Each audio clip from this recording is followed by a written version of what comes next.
மாடியில் தோட்டம் போட்டிருக்கேன். அந்த தோட்டம் வந்து ஃபுல்லாக வீட்டு காய்கறி கழிவு தான். வீட்டு காய்கறி கழிவு தோட்டத்துலேருந்து விழுற இலைகள் அதையே திருப்பி போடுறேன். இங்கேருந்து சாக்ஸு வன்னியாலேருந்து மண்புழு உரம் வாங்கிட்டு போகிறேன். நல்ல ஈல்டு இருக்குது. இதோட வேப்ப புண்ணாக்கு நல்ல ஈல்டுக்கு வேப்ப புண்ணாக்கு இதாக இருக்குது. வாழை மரம் கூட வச்சுருக்கேன். எல்லாத்துக்குமே இந்த கழிவுகளை தான் யூஸ் பண்ணுறேன். இந்த உரங்கள் இங்கே வாங்கிட்டு போகிறது இந்த மண்புழு உரம், பர்டிகுலர்லி மண்புழு உரமும் வேப்ப புண்ணாக்கு தான் போடுறேன்.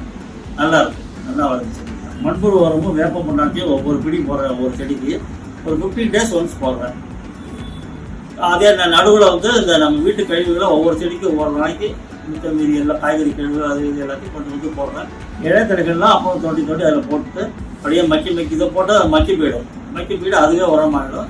கூட இருக்கிற டைம்ஸ்னாலும் கோஆப்ரேட் பண்ணுறாங்க. அவங்களுக்கு போட்டு நல்ல வசதியாக இருக்குது, நல்லா இருக்குது.